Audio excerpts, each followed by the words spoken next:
Bonsoir Pascal Gemma. Alors, est-ce que en une minute, tu pourrais nous parler de ton œuvre Oula, et de ta vie d'artiste, la vie d'artiste, vie d'écrivain. vie d'écrivain? J'ai commencé à écrire dans les journaux déjà il y a une vingtaine d'années, à être pigiste. Et en parallèle, j'ai commencé à écrire donc une série de livres. Alors j'en ai fait une dizaine pour les éditions Autre-temps. Malheureusement, cette maison d'édition s'est cassée la figure en 2016. J'ai continué, j'ai fait paraître une biographie sur Serge Gainsbourg. Et puis là maintenant, après avoir vu publier une quinzaine d'ouvrages, il y en a quand même 5 qui sont en attente, donc 4 biographies encore.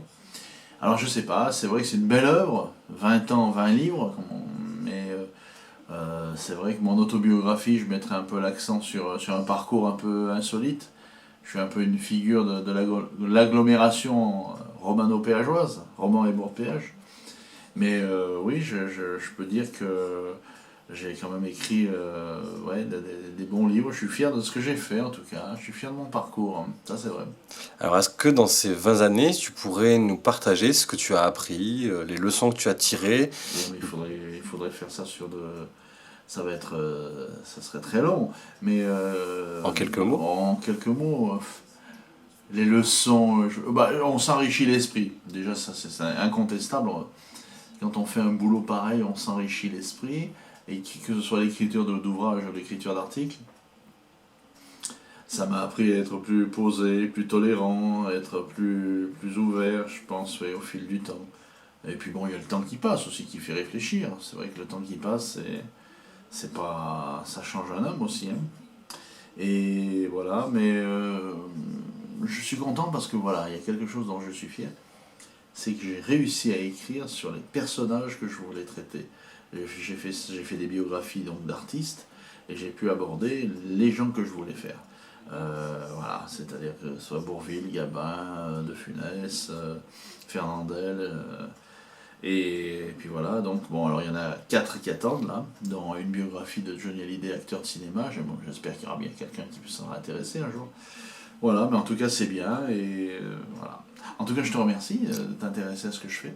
Et parmi toutes les personnalités sur lesquelles tu as écrit, laquelle t'a le plus touché, marqué, peut-être par son vécu ou peut-être par le plaisir que tu as appris à écrire sur cette personne? C'est toujours, je pense, enfin pour moi, ce sera le premier, puisque j'ai eu la chance de démarrer donc le premier livre qui est sorti en 2001.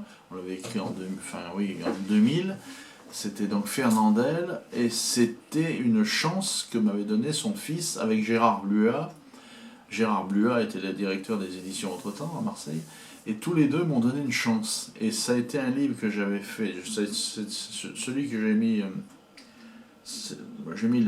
comment dirais-je, beaucoup de temps pour le faire celui-là, parce que c'était le premier, il faut dire. Mais avec Fernandel, ça a été vraiment une belle expérience, et vraiment ça m'a marqué, parce qu'en plus j'ai travaillé avec Franck Fernandel dans sa propriété, je l'ai enregistré, je parlais en fait à la première personne pour lui, mais c'est moi qui écrivais, en collaboration, hein, c'est comme mon premier livre, c'est en collaboration, mais c'est un très bon souvenir. Et si tu avais un message à faire passer aux jeunes aujourd'hui, soit qui veulent se lancer dans le métier, soit aux jeunes de manière générale, ça serait lequel?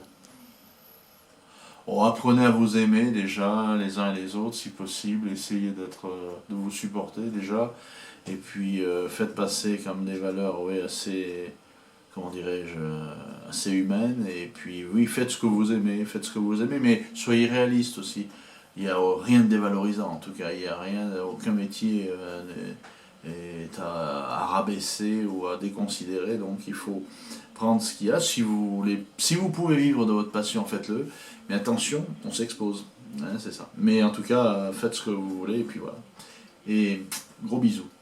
Merci beaucoup Pascal Gemma, Merci pour vous. à bientôt. Merci pour toi.